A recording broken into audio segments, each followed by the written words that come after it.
Olá, este é o Emílias Podcast Mulheres na Computação, o podcast do programa de extensão Emílias Armação em Bits da UTFPR Curitiba. O episódio de hoje é a gravação da roda de conversa Inspiração e Tecnologia com Érica Marques, Patrícia Moreira e Aline Macoin, que aconteceu em nosso evento do Dia Internacional da Mulher. A apresentadora deste evento foi Kathleen Lins, estudante de design da UTFPR e participante do Emílias. Érica Marques é especialista em design Sprint e sócia fundadora da Sprint XP. Patrícia Moreira é engenheira especialista em TI e comunicação e fundadora da MAPA. E o episódio começa com Kathleen Lins apresentando a Aline Macoin.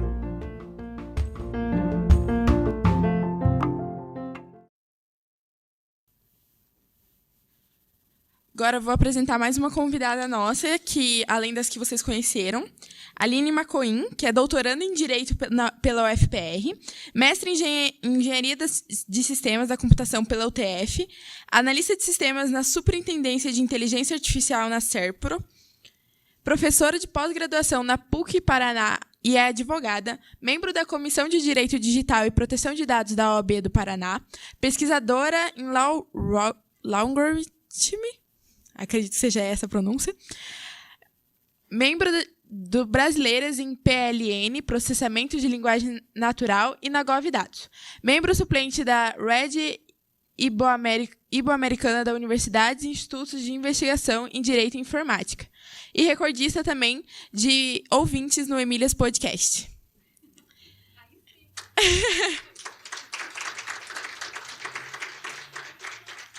Então, nesse momento, eu convido Érica Marques, Patrícia Moreira e Aline Macoin para compor a mesa da roda de conversa.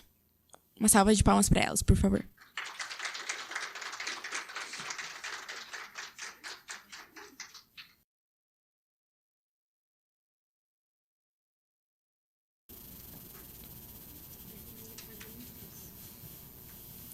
Fiquem à vontade, vocês vão ter que dividir um microfone, que acho que algumas perguntas talvez podem surgir pelos alunos. Então, algumas perguntas para abrir a roda de conversa, vocês podem ir se complementando e falando algo que vocês acham que agregue e faça sentido. A primeira pergunta é: qual a principal motivação de vocês para iniciar na área da tecnologia? Pode começar pela Patrícia. Acho que tá. Foi. Cara, minha maior motivação, na verdade, a minha motivação ela é bem específica. Quando eu estava no intercâmbio, em 2014, eu fui para uma universidade que é equivalente, sei lá, à UP aqui, assim, em Curitiba, assim, uma universidade com bastante, bem nova, assim, com bastante tecnologia. Cara, eu cheguei na universidade na minha primeira semana e tinha um cartãozinho, que hoje em dia todo mundo tem cartão de aproximação, mas em 2014 não tinha cartão de aproximação aqui. E aí eu lembro que eu fui imprimir um negócio no computador e eu mandei imprimir, daí eu não sabia onde que era. Tipo assim, eu chegava na impressora, o negócio não imprimia. Eu falei, gente, estou me sentindo idiota aqui. E aí eu fui na entrada e eu descobri, aí a mulher falou, não, é só você chegar com o cartão e aproximar a impressora, que qualquer impressora da universidade está conectada em rede, e aí você consegue imprimir. E, gente, achei, assim, eu sei falando hoje, né, super normal, eu sei que qualquer lugar tem isso.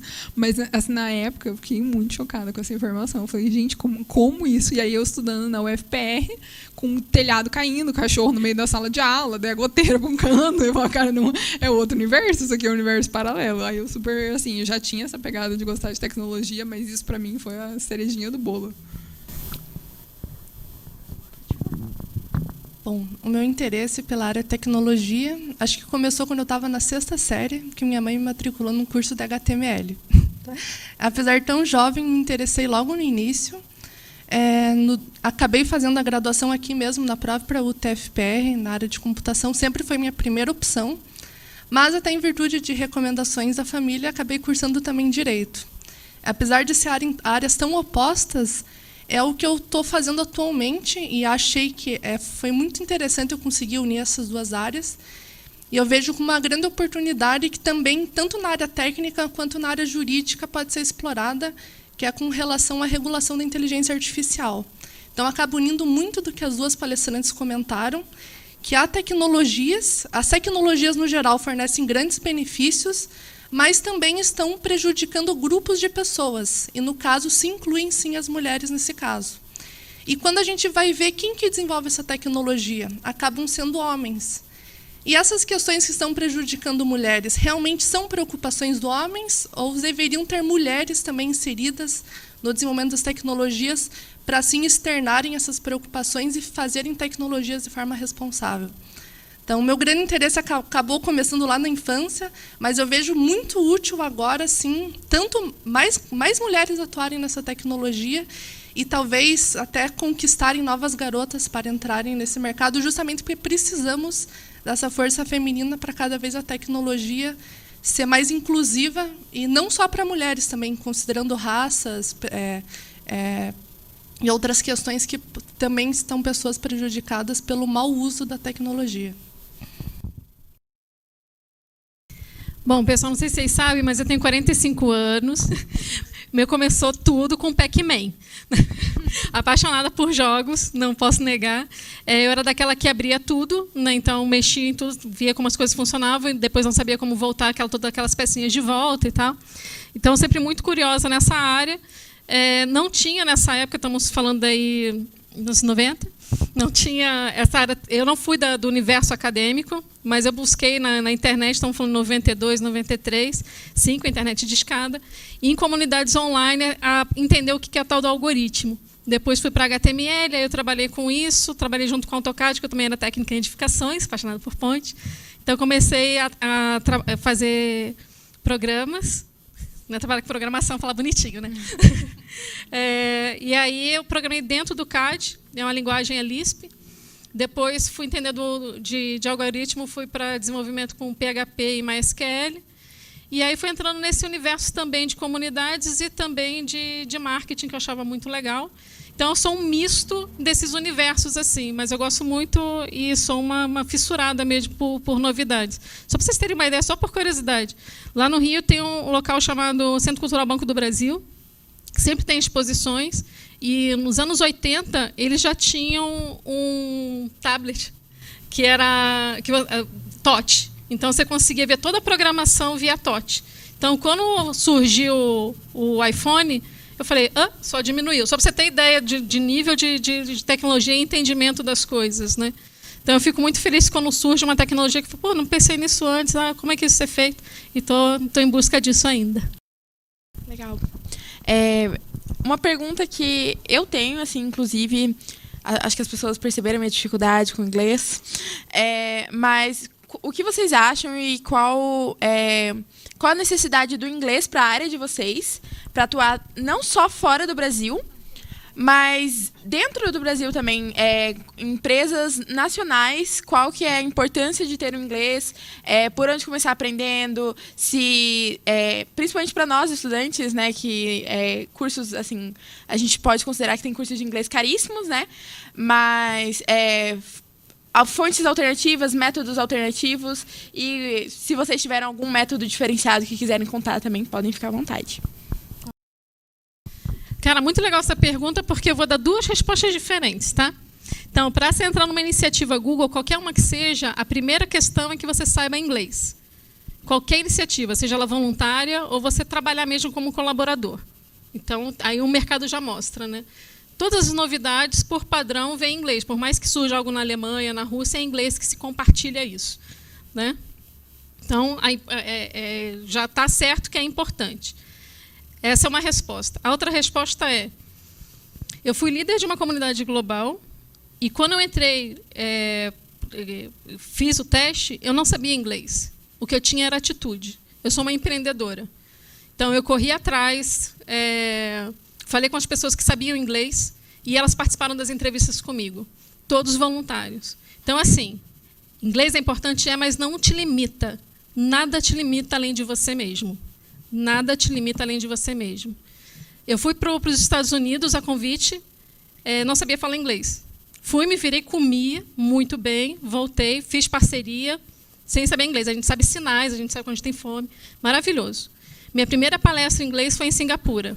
Levei um tablet, pedi ajuda para alguém falar. Eu escrevi, traduzi no Google Translate, traduzi e pedi para uma pessoa me ajudar na pronúncia. Meu medo era, as pessoas não vão entender o que eu vou falar. E eu estou falando a realidade para vocês, porque eu posso falar todo aquele palco lindo, maravilhoso, mas a realidade foi essa. A pessoa foi me ajudando, fala assim, fala assim. Eu falei, cara, as pessoas não vão me entender. A minha filha tem inglês fluente, literalmente ela tem inglês fluente, tanto é que ela foi para Nova York. As pessoas perguntavam de onde que eu era, não perguntavam para ela, porque achavam que ela era nova-iorquina. Ela tem inglês fluente.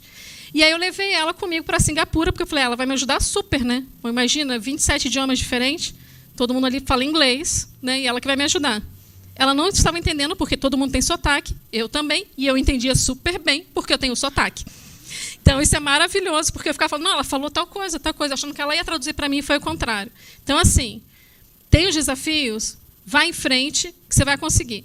Agora, tem Duolingo, né, que é um aplicativo gratuito, tem grupos que ajudam, inclusive a gente vai voltar com um evento que a gente tem desde 2013, chamado Let's Talk, que é conversação em inglês. O ideal para você, juro, é conversar, porque a tradução, o restante ali, tu consegue um Google Translate, tem vários aplicativos que te ajudam, você vai quebrar o galho. Não estou falando do universo acadêmico, que não é o meu, tá? Estou falando de mercado. Então, cara, participa desses grupos, é só conversar, não é aula, é conversar mesmo, e essa é a melhor forma de se aprender, porque se você fizer só cursinho, muita gente já veio falar para mim, Érica, eu fiz cursinho 10 anos, cheguei nos Estados Unidos, tive que aprender tudo de novo, porque eu não estava entendendo, porque existe um negócio chamado sotaque.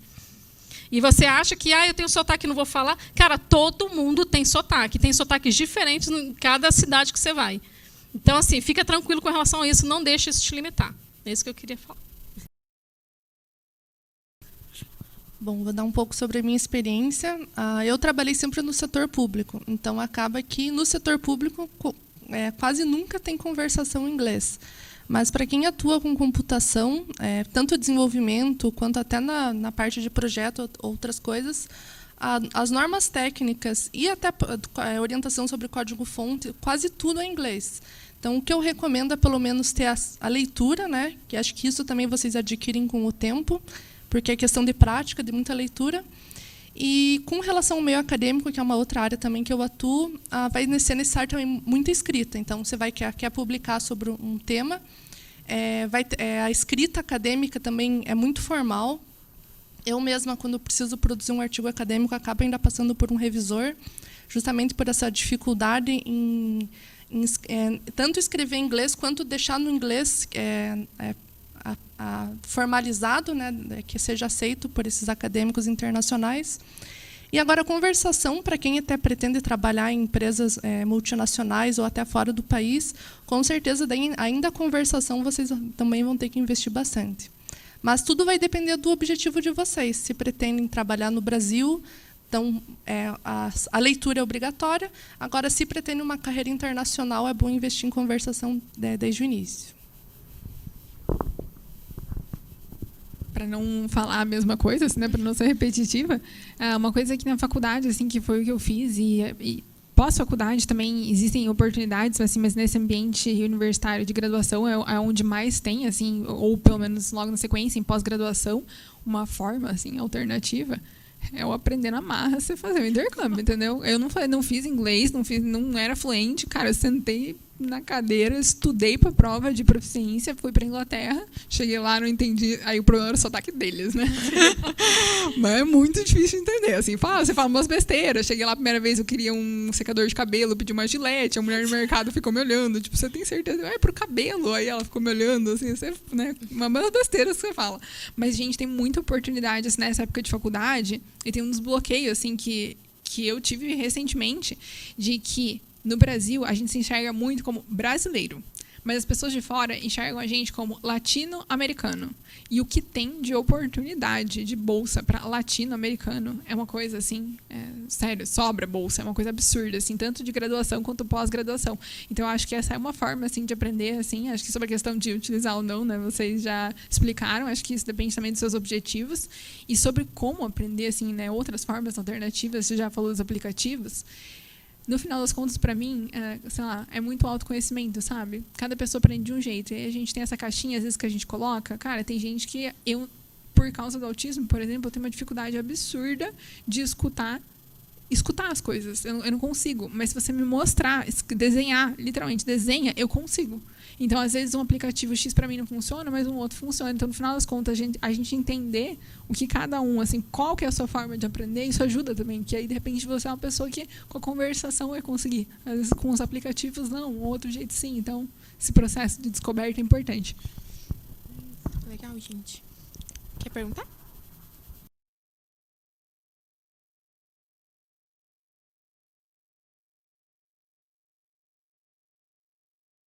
Então, eu acho legal que a gente interaja também, né, nessa conversa.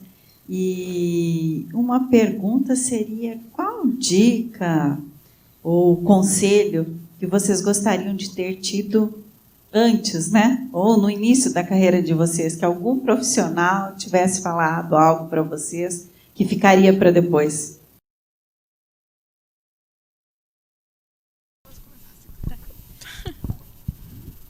A dica que eu queria ter tido, assim, né? É de fazer uma coisa que eu acabei até perdendo um pouquinho, assim, na época de faculdade, assim. A minha faculdade foi uma faculdade muito pesada, assim, e aí não era uma faculdade que eu também tinha tanto prazer em fazer, e aí eu acabei perdendo muito a minha vontade de estudar. E aí, quando eu fui, na prática, assim, empreender, eu errei tudo. Vocês podem imaginar, assim, não é normal, né, gente? Você vai empreendendo, é isso. Você tenta fazer uma coisa, você erra. Você tenta fazer o comercial, você erra. Você tenta fazer o praia, você vai aprendendo, assim. Só que quando você empreende, isso custa o seu tempo e o seu dinheiro. E aí, se você não tem reserva financeira, se você não tem algum tipo de sistema de apoio, isso acaba custando, muitas vezes, assim, a saúde financeira da sua empresa, ainda a falência. Inclusive, tem uns dados, eu não sei se vocês sabem, assim, alguém sabe de cor, mas é uns dados absurdos, assim, o número de empresas que vão à falência nos primeiros 5 anos, assim, é uma coisa... Mas por isso, porque a gente fica sem orientação. Então, a dica que eu daria, assim, né, é ter orientação, independente de qual seja. Cada um tem a sua forma, né? Daí o rolê. Tem gente que gosta de, sei lá, fazer uma consultoria, fazer curso, mas ter alguém e estudar, né? Acho que é fundamental, assim, não parar de estudar e entender o que você pode, da teoria, colocar na prática, assim, é lição de vida. Eu queria dar um monte. Mas uma que mudou muito a minha vida foi em 2017, aqui em Curitiba, que eu fui entender o que é ser empreendedora, porque na minha cabeça ser empreendedora é ser empresário. Não tenho empresa, então não sou empreendedora. Então, quando eu aprendi o que é ser empreendedor, que é tomar a rédea da sua própria vida, você entende que todas as suas ações, a consequência para você, tanto do sucesso quanto do aprendizado, eu espero que seja aprendizado. E aí, para você ser empreendedor, você se identifica com 10 características empreendedoras pessoais.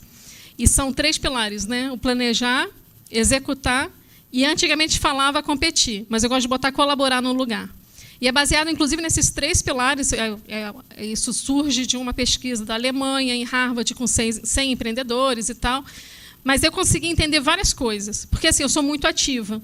Então, eu executava muito e não planejava. Eu achava que planejar era perda de tempo.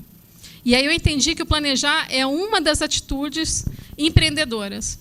E aí, cara, então comecei a desenvolver isso, e eu vi o quanto que eu ganhei tempo planejando. E também eu entendi que não é só planejar. Planejar 5%, 95% é só a camisa, é executar. E saber que vai dar merda. Vai dar merda, então você pensa no plano B, teoria do caos total.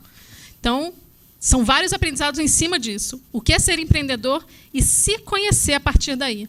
Então, eu identifiquei quais são as minhas características empreendedoras pessoais, desenvolvi as que eu já sou forte nelas e a que eu não sou forte, fiz parceria. Tipo aquele negócio do inglês, não sei, chama alguém para ser? Exatamente isso.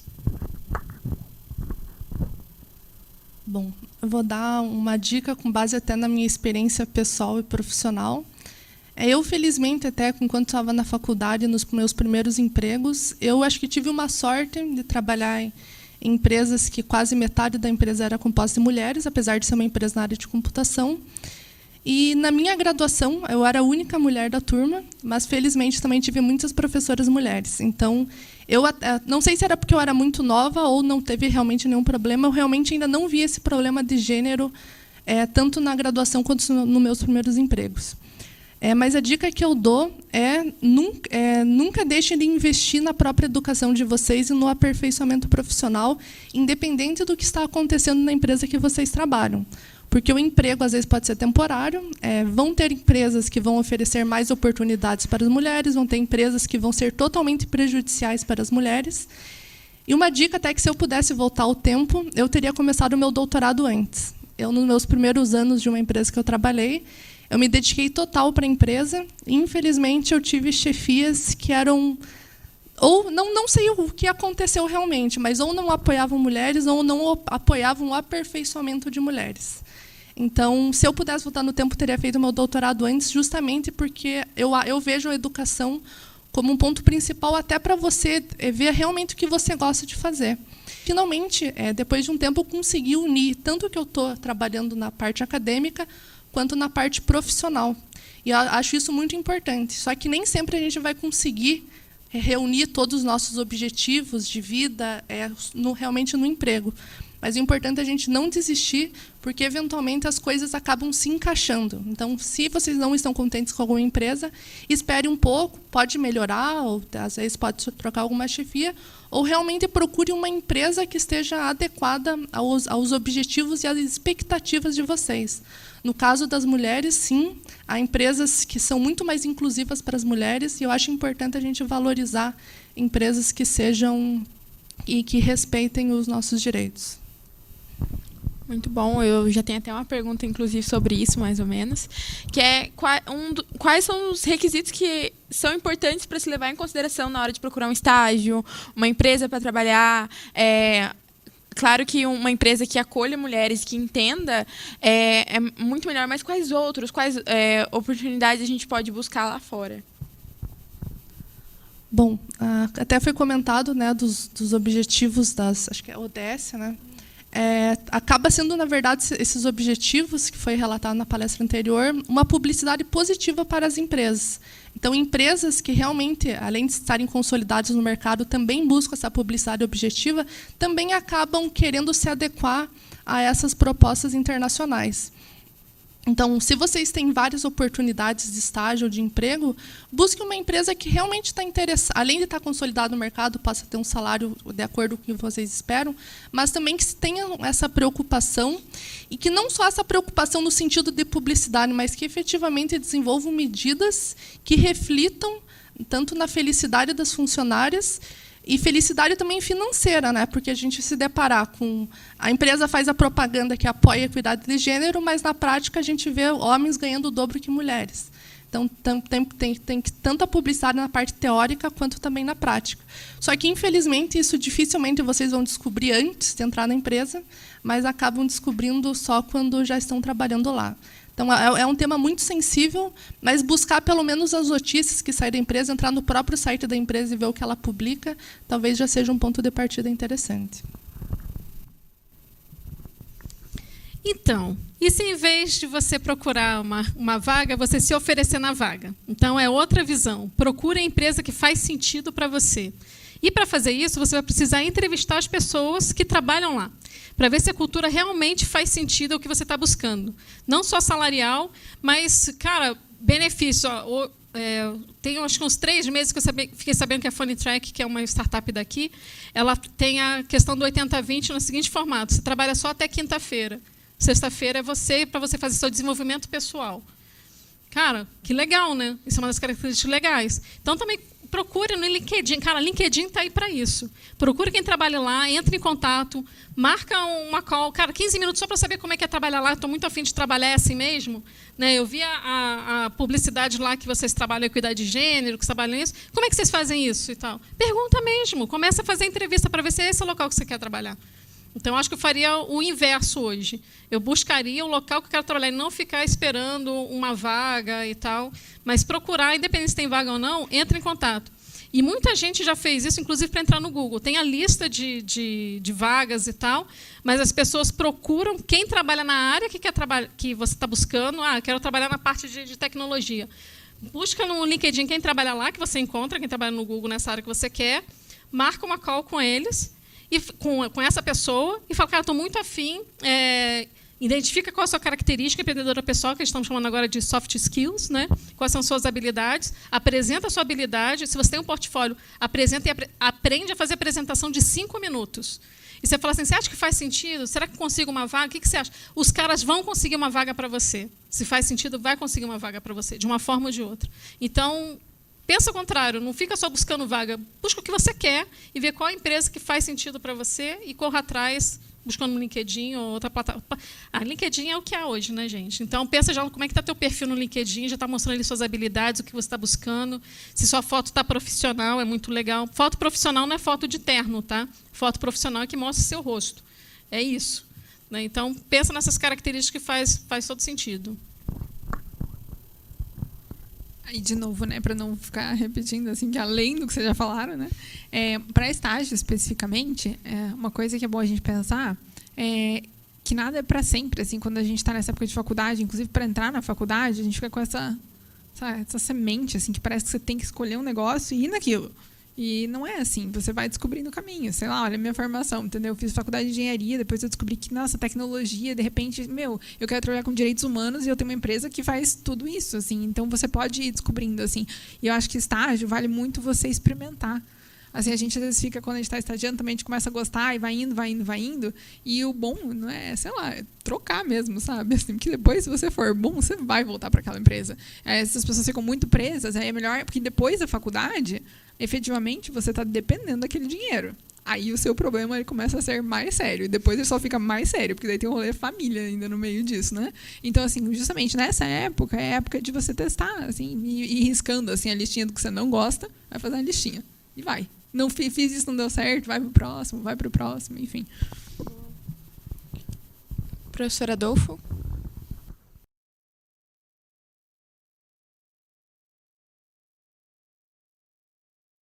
Tem uma pergunta que eu costumo sempre fazer lá no podcast, a gente, né, o professor Maria Cláudia, que mais ajuda lá no podcast, que é a seguinte, e é uma coisa que, se alguma de vocês leu o texto hoje do professor Schiffler, que é o reitor da UTFPR, acho que ele até tocou um pouco nesse ponto. Assim, tem coisas que as mulheres sofrem que nós, homens, a gente não tem noção do que acontece. Então, ao longo desses anos, a gente já vai fazer 3 anos de Emílias Podcast, eu ouvi coisas que eu disse, não, eu duvido que isso fosse acontecer comigo, mas aconteceu com a mulher que eu estou entrevistando aqui. Então, a pergunta é a seguinte, existe alguma coisa que aconteceu ao longo da sua carreira ou da sua educação que você tem identificado que você acha que tem acontecido por você ser mulher? Eu falei aqui baixinho uma lista, a parte... algumas que eu achava que era natural. Entrevista para estágio, para emprego. Você é casada? Pretende ter filhos? Não sei se homens fazem essas perguntas. Você está grávida? Quando você pretende ter filho? Isso impacta diretamente se eu vou ter um tempo fora e tal. Como é que você vê o seu futuro? Você pretende casar? Cara, são essas coisas que... tive uma que foi uma mulher que fez. Como é o seu ciclo menstrual? Dura quanto tempo? Você sente muita cólica? Porque provavelmente você vai no médico, né? E aí vai conseguir atestado. Então, são essas coisas que eu achava natural, entre tantas outras, que em conversa com outras mulheres e roda, e o homem participando, falando, não acontece. Acontece. Não é porque... Adorei essa sua frase. Não é porque não acontece comigo, porque isso não acontece com ninguém, né? Então, esse tipo de pergunta sempre impactou bastante. E quando falava que tinha filho, perguntava a idade, muitas vezes eu trabalhei com arquitetos, né? Eu trabalhei com edificações, sou meio bombril, assim. Muitas vezes eu fui trabalhar com a minha filha com o carrinho do lado. E a pergunta é, aonde que você vai amamentar? Então, são coisas que não se preocupa, né? Não tem muita preocupação, como não tinha muita. Hoje eu já vejo mais, mas normalmente em capitais, em cidades do interior, isso não é muito bem pensado, não, de como que vai acontecer caso tenha filho. E isso eu levo para o homem também, tá? Porque quando a mulher tem filho, ela tem um tempo maior para poder ficar com a criança. Por quê? Por que o homem não pode ficar junto e cuidar dessa criança junto nesse tempo? Essa é uma provocação que a gente sempre faz. Não é porque não amamenta que não precisa ter a presença do homem nesse tempo também, nesses 6 primeiros meses. Então, são questões que ainda precisam ser modificadas. Bom, eu tenho alguns pontos aqui, pelo menos é o que eu já convivi nos meus 10 anos de carreira. A maioria dos assédios ou discriminações, elas não são tão explícitas quanto o que foi comentado anteriormente. Às vezes são coisas sutis. Então, 2 casos que eu me deparei. Saiu a promoção por mérito, já não concordo com esse termo, porque mérito é uma coisa muito subjetiva. E mérito para quem, né? Com base no quê? E no meu setor, só homens foram promovidos. E quando eu questionei isso, eu ouvi a seguinte resposta: aqui não olhamos gênero, aqui olhamos mérito. Então, a primeira pergunta é: será que nenhuma mulher tinha mérito realmente para ser promovida? Fica a resposta, mas também que ninguém responde, porque é um assunto muito delicado e ninguém quer remoer esse assunto. Outra coisa também que vejo em empresas tanto privadas quanto públicas, principalmente, tanto nos dois, principalmente empresas na área de informática. O quanto das chefias e diretorias são compostas por homens e por mulheres. Então, também vemos, mais uma vez, homens. Alguém questiona, por que não tem mulheres nessa diretoria? Daí se ouve a seguinte resposta: aqui não olhamos gênero, olhamos a capacidade técnica. Mais uma pergunta: será que não tinha nenhuma mulher nessa empresa com capacidade técnica igual a desses homens? Então, também mais um assunto que acaba sendo algo muito velado, muito sutil, que às vezes muitas pessoas não reconhecem como uma discriminação nem como assédio, mas sim que impactam mulheres, porque do mesmo modo que não tem mulheres assumindo cargos de chefia ou diretoria, toda a cultura da empresa é afetada por essa grande presença de homens. E, infelizmente, temos muitos homens que não têm condutas que prejudicam mulheres. Então, eu acho que esse equilíbrio na equidade de gênero, com a presença tanto de mulheres quanto de homens, e não só falando de gênero, falando também de raça, ajuda no todo a empresa também ter cuidados e evitar problemas que são gerados por condutas indevidas e que, infelizmente, acontecem em grande parte das empresas. Eu vou só complementar assim, o seu comentário, né? Você disse de situações específicas, assim, acho que também depende da área, né? Assim, se está em uma área mais masculina, eu já trabalhei na parte de logística. Já aconteceu de eu ter que virar à noite num galpão com 100 homens, no meio de Guarulhos, e o dono da empresa me puxar para um canto e falar: tá aqui a sala, isso aqui é o alarme, se acontecer alguma coisa, você entra aqui dentro, que metade das pessoas dentro desse galpão já estiveram em alguma situação, tipo assim, né? Enfim, em situações críticas. Assim, a gente que, enfim, é uma área bem complicada, assim, Guarulhos, que é uma cidade muito violenta. Então, eles, olha, fica meio de olho, assim, lógico, aí é por uma situação extrema, mas por ser um ambiente bem complexo também. Mas eu acho que é muito o que você falou dos comentários sutis, e aí eu acho que a questão também e aí é uma coisa que eu falo sempre, assim, é aprender a se posicionar, por mais que isso doa, por mais que seja difícil, por mais que você vai escutar uns olhares, assim, meio enviesados, aprender a se posicionar, assim, já aconteceu comigo de me mandarem fazer um negócio.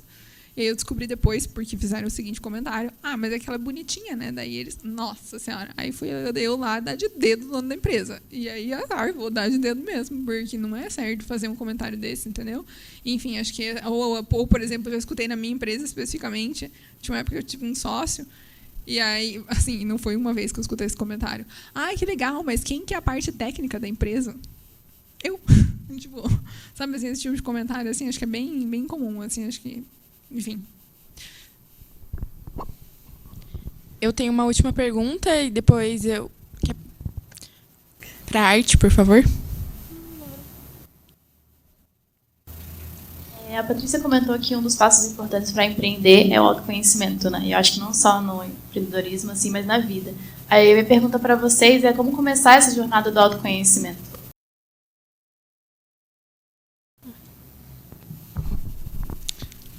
Eu, especificamente, né, daí, lógico, cada um tem as suas experiências, assim.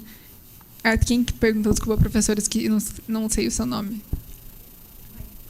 Maria Cláudia, que a Maria Cláudia, né, comentou, agora há pouco a pergunta dela, assim, eu, Paty, acho que ela falou da dica de carreira, né, e aí eu comentei sobre ter orientação. Eu sempre acho que alguém que estudou sobre alguma coisa, a pessoa... Pode, às vezes, não saber, assim, cada um sabe a sua bolinha, né? Cada um estudou e é especialista em alguma coisa. E quem são as pessoas especialistas em autoconhecimento? Os psicólogos e os psiquiatras. Acho que isso é um assunto, e por isso que eu gosto de comentar no começo da palestra. Eu nem preciso, né? A minha psicóloga fala isso, ela fala: Paty, você não é uma pessoa autista com altas habilidades, você é uma pessoa com altas habilidades que carrega o autismo, que o autismo grave é outra coisa. O autismo grave a pessoa não estaria nem em pé aqui, né, fazendo comentários. Mas, e por causa disso, lógico, eu faço bastante acompanhamento, assim, mas eu gosto de comentar isso porque eu acho que é um tabu entre as pessoas as questões psicológicas, e eu, Paty, não entendo como alguém pode viver sem ir no psicólogo. Assim, é uma coisa que para mim não faz sentido, assim, para mim alguém falar que assim vive uma vida sem fazer exercício físico. Assim, você externalizar os seus pensamentos com alguém, você ter acompanhamento, e as pessoas falam isso como se fosse um monstro de 7 cabeças. Meu Deus, eu falo com o maior orgulho, cara, eu vou no psicólogo uma vez por semana, eu vou no psiquiatra uma vez a cada semestre, e eu ainda, de vez em quando, faço acompanhamento neuropsicológico e faço uns testes para descobrir como é que você tem que fazer, entendeu? Porque isso é o que faz você crescer como pessoa. Então, assim, acho que esse tabu, assim, de as pessoas acham ok falar que está indo dentista, né? Gente, eu acho pior você falar que você está no dentista porque você não sabe escovar o dente, que é a coisa mais básica que um ser humano aprende, entendeu? Aí você está com cárie e aí você vai no dentista. Aí a pessoa não tem vergonha de falar, que não tem vergonha de falar que vai no dentista, mas tem vergonha de falar que vai no psicólogo. É uma coisa que, para mim, não faz muito sentido, assim, sabe? Eu vou precisar responder essa, porque é uma questão bem cultural, assim, né? Nos anos 80 e tal, que a gente ouvia que quando a pessoa ia no psicólogo era maluco, né? Vai internar e tal. Então, a gente teve que mudar um pouquinho isso para entender. Só para vocês terem ideia, minha irmã é 2 anos mais velha do que eu. Eu sempre acreditei em terapia e tudo mais para conhecimento pessoal. Se você se desenvolve, você desenvolve o mundo. A minha irmã já não pensa assim. Eu nunca que vou levar minha filha no psicólogo. Então, existe, sim, ainda essa barreira e até um momento a gente usar o como podemos mudar essa barreira, né? Então, sempre a gente gosta de botar o como podemos quando a gente tem afirmações assim que podem ser mudadas. O autoconhecimento é isso. É terapia, é fazer esses testes. Só queria reforçar porque isso é muito legal, porque quando você se descobre, você conhece o mundo mágico das possibilidades. Então, você vai ver que você tem muito mais oportunidades nesse universo do que só esse que você conhece aqui nesse centrinho aqui. Bom, e sobre autoconhecimento, acho que nem eu talvez me autoconheço tão bem, mas o que eu recomendaria é você fazer o que você gosta. Então, se gosta de trabalhar nessa empresa, continue, invista, se gosta de uma determinada área, invista nela, e sim buscar a felicidade através, seja do estudo ou do seu trabalho. Certo, gente. A professora Maria Ângela quer fazer uma pergunta.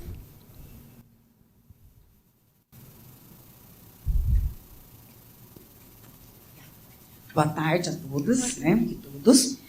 Eu queria perguntar para vocês 3 sobre a questão da diferença que vocês repararam na vivência profissional dentro da área da computação ou não. Eu sei que a Aline foi para a área do direito. A área do direito não é uma área tão masculina, mas é uma área onde a gente, como vocês falaram, a gente vê no STF, bom, quantas ministras a gente tem, quantos ministros a gente tem. E assim por diante, né? Quantas promotoras, quantas juízas, quantas desembargadoras e tudo mais. E também para Patrícia e para a Érica, porque você andou ao redor do mundo. Nos outros lugares, o que você achou? Achou que é mais ou menos igual? Eu sei que a quantidade de mulheres é mais ou menos igual, né? Não é um problema do Brasil a gente ter um número reduzido de mulheres na área de tecnologia. Mas essas barreiras que existem. E você, Paty, como você transita num monte de áreas, né? Deve ter uma vivência que extrapola bastante a tecnologia. Obrigada. Bom, então, como a professora Maria Ângela comentou, eu tenho essa formação em computação e direito.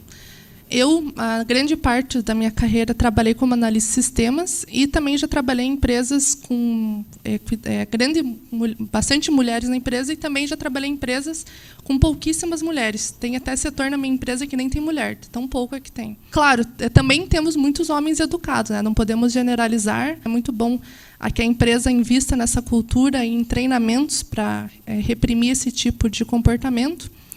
E com relação ao direito, tanto a minha experiência acadêmica, que é o que eu tive mais, apesar de atuar um pouco com advocacia, eu vejo que, com relação à advocacia, até 2010, mais ou menos, existiam mais advogados homens do que mulheres.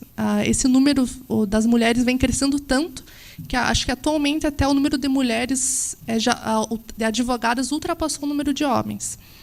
Mas, infelizmente, ainda no judiciário, inclusive tem até programas dentro dos próprios tribunais, incentivando que você tenha mais mulheres juízas e também considerando aspectos de raça, justamente porque ainda falta essa representatividade dentro dos tribunais. Então, ainda temos poucas ministras do STF mulheres, poucas ministras dos outros tribunais, poucas desembargadoras, poucas juízas. mas é algo, pelo menos, que no direito, essa preocupação eu vejo como muito mais forte do que na própria informática.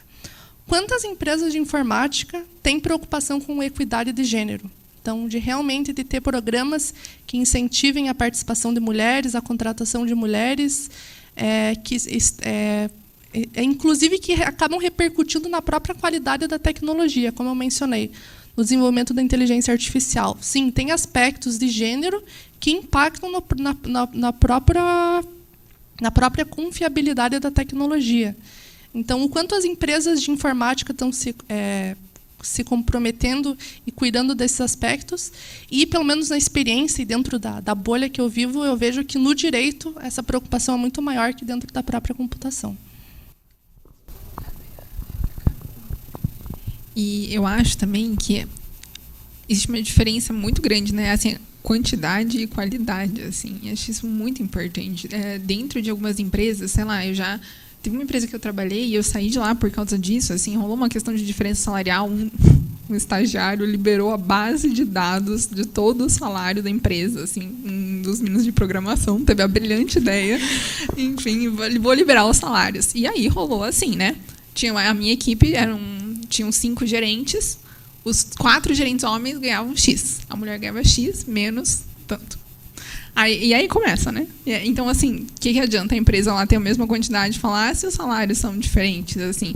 E eu acho que dentro de cada área também, assim, a área de direito, né, lógico, por si só, pelo direito é diferente, né? Enfim, as áreas também...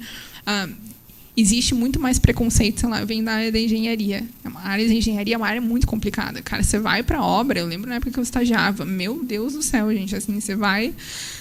Assim, você começa o processo na sua casa com a roupa que você está escolhendo para ir para a obra. Assim, é uma coisa muito complexa. E aí, por exemplo, a área de computação, apesar de ser uma área mais, assim, ter mais homens do que... Você vai a uma faculdade de sistemas de informação, uma faculdade de engenharia, tem mais mulher na faculdade de engenharia, dependendo do curso. Mas, mesmo assim, a faculdade de engenharia acaba sendo mais pesada em termos de preconceito, de discriminação com várias coisas, do que, às vezes, sei lá, né, lógico que estou só usando uma comparação, não que seja o caso especificamente, né, só para dar um exemplo. Então, acho que essa questão da qualidade é uma coisa que a gente tem que pensar, né? Não é só a quantidade, assim, é a qualidade. Inclusive, tem uma foto que rola bastante na internet, que eu acho muito legal, da diferença, não sei se vocês já viram, da diferença entre igualdade e equidade. E daí tem um muro, assim, é difícil descrever uma foto, mas tem um muro, e aí tem 3 pessoas com alturas diferentes na foto, e daí são 2 cenas, assim. E daí, em uma dessas cenas, os banquinhos, eles são a mesma altura. Só que acontece que a pessoa mais alta consegue ver por cima do muro, tem tipo um jogo rolando. E a pessoa mais baixa não, porque o banquinho pequeno não serve para aquela pessoa. E aí a foto do lado mostra os banquinhos com alturas diferentes, e aí sim, as pessoas ficando da mesma altura. Então, acho que é importante a gente fazer essa reflexão também, né? A diferença entre o que é igual, o que realmente é a igualdade e o que não é. Então, falando de diferenças, né, eu sempre participei de eventos, adoro eventos. E eu ia muito na parte de programação, tem um evento do Google que acontecia anualmente em São Paulo. E aí eu fui em 2006. Era um evento para 1.000 desenvolvedores. 1.000. Reuniu ali 5 mulheres, juntinho, e o resto tudo homem. Isso, para a gente, já foi muito impactante, mas a gente continuou firme e forte, porque era um evento Google, né? A gente, vamos ficar aqui, que sei lá o quê. No ano seguinte, esse grupinho foi aumentando. No próximo ano, esse grupinho foi aumentando. E é isso que eu venho observando, esse aumento. Isso eu consigo observar. E uma outra diferença também é que, assim, sempre falar por que uma mulher concorre com a outra, tananana. Porque, pensa só, gente, tinha apenas uma vaga para 100 mulheres. E era para 100 mulheres. Então, você concorria entre as mulheres para conseguir essa única vaga. Então, por isso que acontecia essa rincha, né? Então, é interessante a gente saber disso para mudar o nosso olhar com relação a outras mulheres. E foi quando juntou esses grupinhos, por isso que eu gosto de comunidade. Comunidade o quê? Grupo de pessoas com um mesmo olhar, né? O mesmo propósito. Uma foi ajudando a outra e elas foram se desenvolvendo mais e trazendo mais mulheres. Então, isso foi fazendo a diferença. Em evento global, e aí a gente tem o Google I.O., que é o maior evento Google, o evento que aconteceu em Singapura e tal. Eu vi que em países em desenvolvimento tem menos mulheres participando, isso é meio que lógico, né? Mas às vezes o óbvio precisa ser dito. E países desenvolvidos, como os Estados Unidos e tal, acontece 50-50 quase, né? Só que o mais importante é que, desses que têm o 50-50, essa questão cultural impacta também nessas mulheres. Elas também queriam fazer parte desse outro grupo de mulheres que são subdesenvolvidos, países subdesenvolvidos. E quem é do país subdesenvolvido já não precisa ter essa mudança de chave de que é legal a gente estar junto, que eu não estou concorrendo com outra mulher. Então, isso foi um ponto interessante, assim, que realmente é uma questão cultural. E não é só na tecnologia, né? Eu vejo que isso acontece em outros mercados também, não só na construção civil ou no direito, em vários mercados. E aí eu acredito que a mudança vem na forma de pensar, né? No modelo mental tão famoso mindset. Obrigada, gente. Eu tenho uma última pergunta. A gente, dentro do Emílias, né, o Emílias ele visa incentivar a participação feminina na área da tecnologia, mas a gente sempre fala que os meninos eles são bem-vindos, né? Então, eu queria saber de vocês qual que vocês acham que são os papéis dos homens, dos rapazes, para ajudar a incentivar as mulheres. Então, eu fui sócia de um rapaz por 17 anos, de uma empresa de marketing digital. Esse rapaz tinha 1,90 m, e eu era sócia dele, e todos os projetos a gente fazia em conjunto. Aliás, quando falava de marketing específico, né, ligado para o digital, eu que fazia mais. E aí eu ia apresentar esse trabalho para venda dentro de empresa. Sabe o que acontecia? Eu estou apresentando e só olhava para o rapaz de 1,90 m. Eu, né, no começo, na adolescente, o que eu fazia? Ficava puta com ele, né? Terminava a reunião, porra, todo mundo fica te olhando. Aí ele, tá, mas o que eu posso fazer? Ele, maravilhoso. Ele perguntava o que eu posso fazer. E aí eu respondi, quando eu estiver apresentando, olha para mim. E quando alguém te perguntar, não responda. Faça a pergunta para mim. Isso já me ajuda pra caramba. E é isso, gente. São pequenos atos que ajudam pra caramba. Dentro da comunidade, a gente tem 5 ações que você pode fazer para ajudar no desenvolvimento das mulheres lá. Uma delas é você entrar no... Primeiro, a gente fala compre de outra mulher, né? Porque a gente está falando de negócios lá. Compre de outra mulher, que isso já incentiva para caramba. O outro, entra num perfil profissional de uma das suas colegas e elogia. Você não tem ideia do que é maravilhoso elogiar a habilidade dela. Ela já sabe que ela é linda e maravilhosa e poderosa. Isso ela já sabe. Mas a forma como ela se comunica maravilhosamente é isso que ela quer ouvir. A forma como ela programa de uma forma única é o que ela quer ouvir. A forma como ela compartilha o que ela sabe é o que ela quer ouvir. Ser linda é básico. A gente já nasceu linda, maravilhosa. O que a gente quer ouvir de vocês, o apoio, é isso. Isso é apoiar uma mulher. É estar num evento aqui específico de mulheres e vocês estarem aqui. Isso é apoiar. É estar presente. É convidar outras mulheres e falar, eu vou lá, vamos junto, eu te dou carona. Pô, mas aí vai ser difícil ficar com minha filha. Cara, eu fico para você, arrumo uma pessoa para que você possa participar. Isso faz toda a diferença. São nos pequenos atos que vêm os grandes resultados.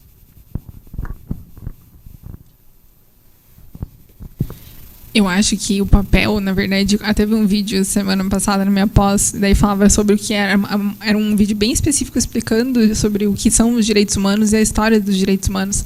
E no final das contas, eu acho que qual que é o papel do homem? Também é o papel de qualquer pessoa, gente, quando alguém precisa de ajuda, entendeu? É você apoiar o próximo, assim, o que é ajudar, né?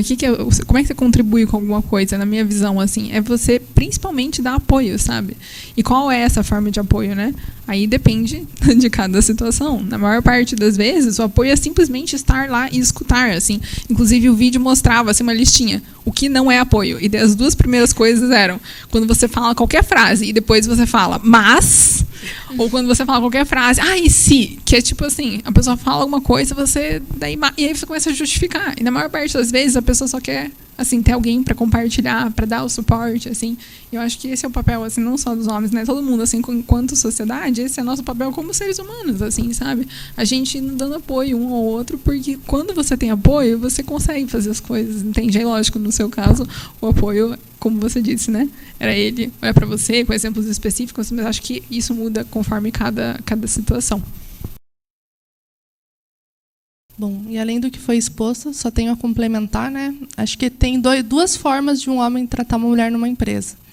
Como colega de trabalho, o mínimo que se espera é o respeito. E quando é um chefe homem e com uma funcionária mulher, além do respeito, também tem que considerar toda a questão de gênero na empresa. Então, se ele visualiza que tem as mulheres talvez são prejudicadas, o que o chefe pode fazer para melhorar tanto o bem-estar da mulher quanto ela ser tratada igual aos seus colegas de trabalho, quais as oportunidades que podem ser oferecidas dentro da empresa.